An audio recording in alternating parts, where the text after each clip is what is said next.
it's Megan, and today I am going to do such a fun video, and I feel like this will be kind of a series of videos on my channel for the next few months because, as I'm sure you can tell, I am going to Disney World. Oh my god, I'm wearing one of my favorite pairs of ears that I've purchased, and you guys just have to see these up close and personal. These are from Etsy. I will link the seller down below because she is incredible. These are Tinkerbell ears that say Faith, Trust, and Pixie Dust, and this is like hand twisted wire, and the coolest part of these ears is that they light up.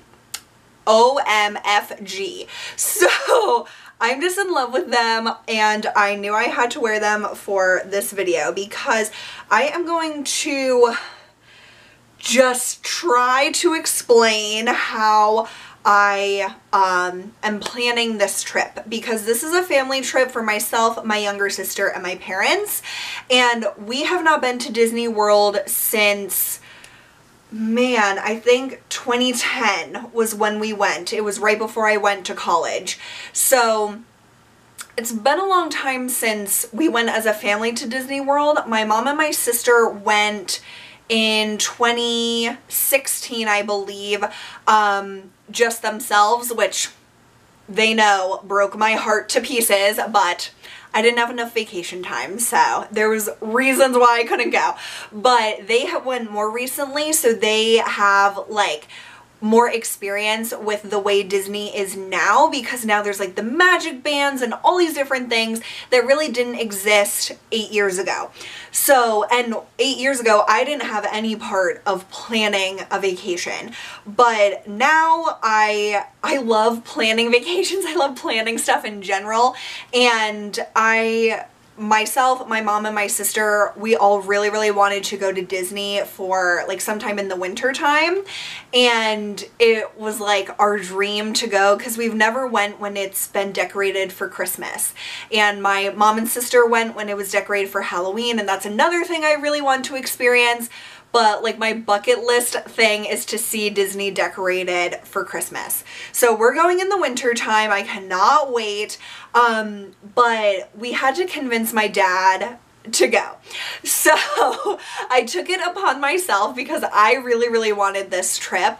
I took it upon myself to create basically a proposal, like a business proposal for this trip to my dad, and he's all about like the money and making like the most of the trip in terms of value and price and everything. So that is really the lens that I took when planning this trip. I've done a lot of research. I don't have personal experience, but I'm really trusting these Disney bloggers and all the different resources that I have found that have been really helpful to kind of like a Disney newbie. Like, I went a lot more as a kid, but I've never went to Disney World as an adult. I've been to Disneyland for my birthday in, was it 2016 or 2015?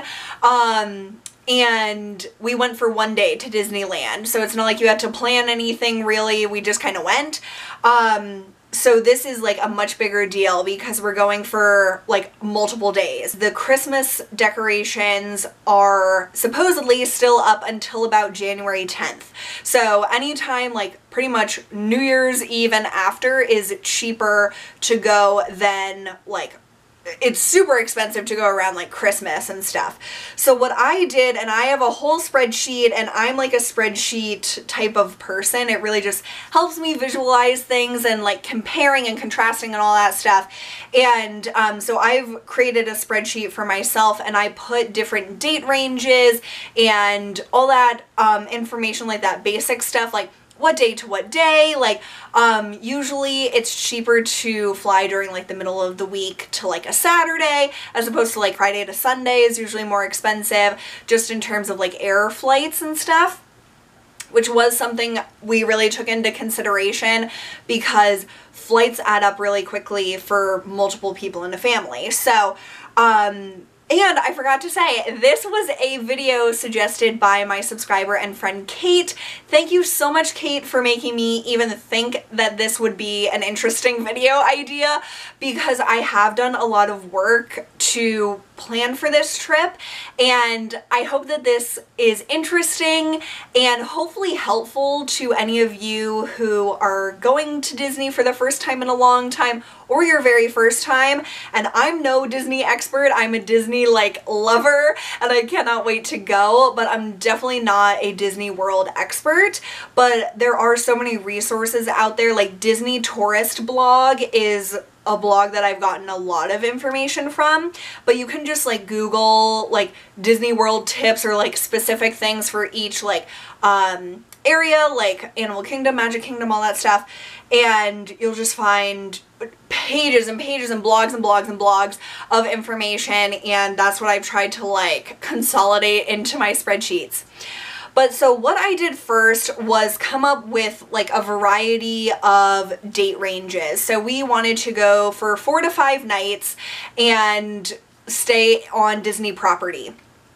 In the past, we've stayed at Pop Century. My mom and sister stayed at Art of Animation, and we've never stayed at any of the higher end resorts. My dream is to stay at the Animal Kingdom Lodge or Grand Floridian or one of those really, really fancy places, but they are so expensive per night. I'm just in shock about how expensive they are, and I don't know, it just is mind-blowing to me. So I wanted to get a moderate resort, and we definitely considered Pop Century and Art of Animation, but I think those are more suitable towards people with younger children just because of the size of the rooms. Most of them had 2 just full beds instead of queen beds, and that is just not really gonna cut it for us. We're 4 adult-sized people. So we ended up picking Port Orleans Riverside, which I'm very excited to stay there. It looks absolutely gorgeous. It's near Disney Springs, and they have a boat of some kind that takes you from Port Orleans Riverside Hotel to Disney Springs, which I think is so cool because I went to Florida I think in 2016 with some of my friends, and we only went to Universal, which was really sad because of course we all wanted to go to Disney, but just in terms of money we only went to Universal. But one night we went to Disney Springs and had such a fun time. There is so much to do in Disney Springs. That giant Disney store, which is, I believe, the biggest in the world, I think. And there's just so many great restaurants. We ate at the Irish pub and it was amazing, and they had live music and stuff. There's so many restaurants though, and it's on the water and stuff, so I cannot wait to be so close to Disney Springs. And the real reason that we picked it is because it had 2 queen beds per room, and it was in our price range. So it wasn't super super but it was in the price range we wanted to meet, and it met all of our requirements, especially the bed sizes, and that was something really, really important to us. Another thing that we have done in the past, and that has changed kind of a lot since we went 8 years ago, is the dining plan. So we chose to do the Disney dining plan, which is the mid-range option for their dining plans. They have a quick service, the Disney dining plan, and then a deluxe dining plan. Quick service, I don't know, it's just not really what we want. We want to be able to go to the sit-down table service restaurants. So the Disney dining plan is perfect because it's the Goldilocks of all of them. The quick service is not enough, the deluxe is too much, and the Disney dining plan is just right. And I have all my notes of what is included, and you can there's so much information about it, so you can definitely look it up. But every night that you stay, and you can only use a Disney dining plan if you stay on Disney property. For every night you stay on property with the Disney dining plan, you get 1 quick service meal, 1 table service meal, and 2 snack credits per person. So since we're staying 5 nights, we each have 5 quick service credits, 5 table service credits, and 10 snack credits. So you can use those in any form that you want, but if you go to a table service restaurant, you will each have to use the number of credits that it takes, like, for you to be there. Like with quick service and snacks, you can, like, only 2 of you order or something like that, or mix and match with the snacks, but like table service, the number of people that are at the table will each have to use like the credits or pay with money. But as far as I know, all of that is stored on your Magic Band, and I cannot wait to get our Magic Bands. I picked out the colors, but they're not shipped until much closer to your vacation. So I cannot wait to see them because I've never had a Magic Band, and I'm just so excited to get my purple Magic Band. So that is the dining plan that we chose.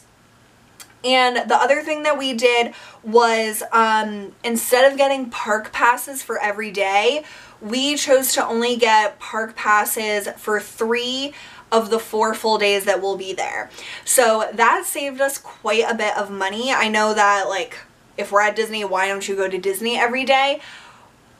I don't know, it's not that big of a deal to us personally to not go every single day because we're a family that needs to like recharge, and doing Disney day in and day out for like days on end, I just couldn't deal with it, I don't think. I think it would take a lot out of us, like energy wise, and also make it a little less enjoyable. So what we're doing is only doing 3 of the 4 full days in Disney parks, and then our last full day we're gonna spend like at Disney Springs and just do whatever the heck we want to do, sleep in, all that good stuff. We saved over $300 doing that, so that saved a lot of money, and we're not doing park hopper. My mom and sister did it when they went.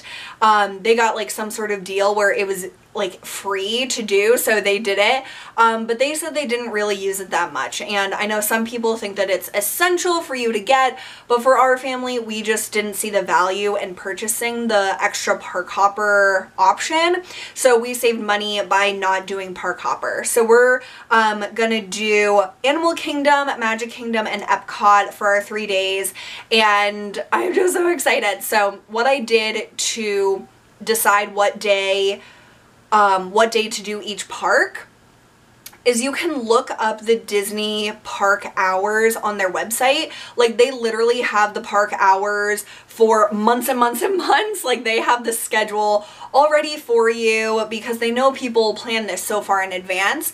And in order to like decide where to make your dining reservations, I really needed to know which park we were going to do per day. So how I did it was I looked up the hours, and then I decided if any of the parks were doing extra magic hours, which again, if you're staying on Disney property, you get to either go to the park earlier than the park hours or stay later. So one of the nights Epcot is open from 9 p.m. to 11 p.m., which is so cool. I cannot wait to be there like later than normal.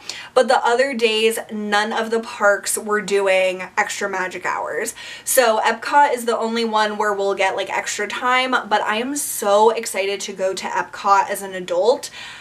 Epcot is really boring as a kid, and even when I look back to when I was going into college, I definitely didn't appreciate Epcot as much. Like, I definitely enjoyed it more than when I was like a really little kid, but I just feel like as you grow up, you appreciate more and more and more, and I just didn't fully appreciate it when I went before. So I can't wait to go back and experience it as an adult, and I've looked up so many things like how to drink around the world at Epcot, snack around the world, all that fun stuff that I think will really like supplement the culture and all the other cool things that Epcot has.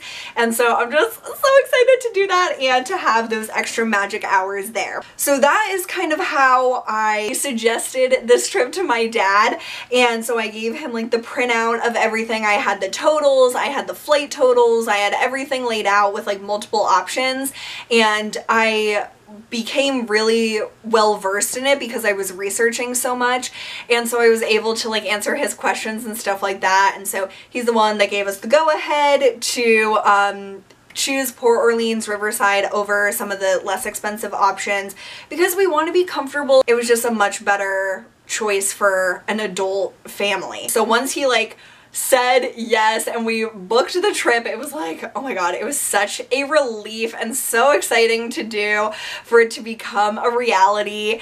And then after that, since I have been like planning this whole thing, I wanted to continue to plan it, and so I created a second spreadsheet. Legit, you guys, I'm nuts. And I put kind of our itinerary together, and so I will have like a blank version of this that you guys can use on Google spreadsheets, and then you can like modify it to your vacation, because I found this to be really helpful to visualize it. So I have each of the days with like a lot of lines underneath, and anything that's going on that day that's either like a fireworks show, or if we have a reservation, or if we're like whatever, our flights and stuff like that. I have it all listed, as well as the park hours, and if there's any like special notes like extra magic hours. So we have just a few things right now. The dining reservations, I've only made 2, and you can make your dining reservations, I believe, 6 months in advance of the first night of your stay. So you can make the reservations online, which I think is the easiest, or you can call their like customer service.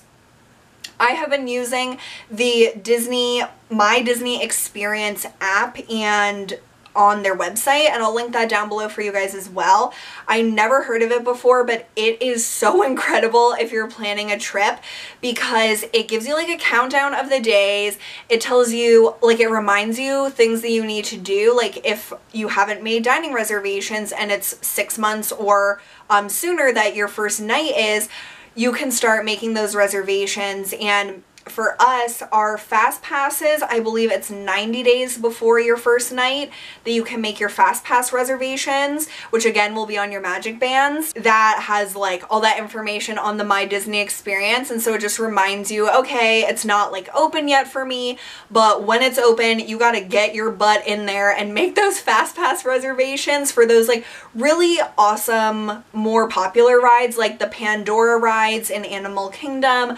I heard that, what else was it? It was so random to me. The Snow White ride at Magic Kingdom, that ride like doesn't do very much to me, so I don't care if we missed that or not. Like the Frozen ride in Epcot, just like certain rides are more popular than others. So if you can get fast pass reservations before your trip, that I think would be really nice. But at the same time, I don't want to like plan out every minute of every day, because that takes a lot of fun out of it to me. We like to be kind of more laid back when we go on vacation and just go with the flow of what we want to do. But I definitely see the value in creating fast pass reservations, and definitely dining reservations. Like we have dinner planned for Epcot, and we have breakfast at Be Our Guest. There's no dinner reservations available for Be Our Guest for the nights that we're staying, at least as of now. I need to keep checking, because sometimes people drop out and you just really need to be on there and checking every single day. But I've heard that Be Our Guest is like the most sought after restaurant in Magic Kingdom to go to, and maybe even in Disney World as a whole. But also I read that Be Our Guest is changing to a prefix menu after, I think it was after this July. So anytime from now on, it's going to be like a multi-course prefix menu. So that's kind of interesting. I don't know if Rachel and my dad would really like that. I know me and my mom are more adventurous, but maybe that's not the best option for our family. But definitely there is so much information out there to get you started on your Disney vacation planning, and I hope that this was a good like jumping off point and kind of gave you a perspective of how I like helped to plan this trip for my family, because it is a lot of work. It's a ton of work. It's a lot of pressure. There's so many options, and it's really overwhelming to have to only pick a few. Like, we're not going to go to Disney that often, so this is like a big deal to really get the most out of it, but we also don't want to be like overly like packing our schedule and stuff like that. So I'm trying to like take a little breather and not like plan as much, because literally when I was really into this, I was on it like all day every day. So you can definitely get caught up in it and get really obsessed, and I was getting like really defensive about like if my family didn't want to do the same things as what I planned. And you just have to take like a step back and be like, okay, this is Disney, it's supposed to be fun, it's supposed to be for everyone and not just for me. So it was a good like eye-opening thing when I realized like I'm being a psycho about this. So I will definitely link below any resources that I've used that I have found really helpful. I really do think that I will be making some more videos that are hopefully helpful regarding this topic, and I will definitely be doing a like Disney haul of the stuff that I'm taking to Disney, like these ears, other ears I purchased, a few other things that I've been accumulating for this trip. But one thing I would definitely say, if you're wanting to buy stuff off of Etsy for your Disney vacation, is to buy it way in advance. Like, I'm not going for another like a few months, like quite a long time, but I'd rather be safe than sorry and get them now instead of waiting, because sometimes things that are handmade, like these ears, it takes longer than you might expect. And so if your trip is like 2 months from now, I would order now. Like if your trip is 6 months from now, I would order now if you find stuff that you really love, because it just helps to give you that buffer room, and just in case it takes longer than expected, you will still have it in time for your trip, because it would suck to order something specifically for your trip but it not arrive to you in time. So that is just like a little tip from my shopping addiction that hopefully will help you if you're purchasing Disney stuff on Etsy. And that is another rabbit hole. Oh my god, I have so many things on my loves list for Etsy Disney sellers, because there's just so much amazing stuff. They're so talented. So again, I'll link the seller of these ears down below, because you guys will be amazed at her work. And I bought these. I'm just like a huge fan and just love it. So thank you for watching this. Please let us know your Disney tips down below. If you're an expert, I would love to hear every tip that you have. And if you're more of just a Disney lover like me and you've picked up some info along the way, please let us know that as well. And if you've never been to Disney, oh my gosh, I am so happy you watched this whole thing, and I hope that you took something out of this, because Disney is just such a fun thing to think about, even if like you don't go very often or you've never went. But I hope that we all get to go many, many times in our lifetime. So thank you for watching. I hope you enjoyed this and found this informative, and I will see you guys really soon. Bye!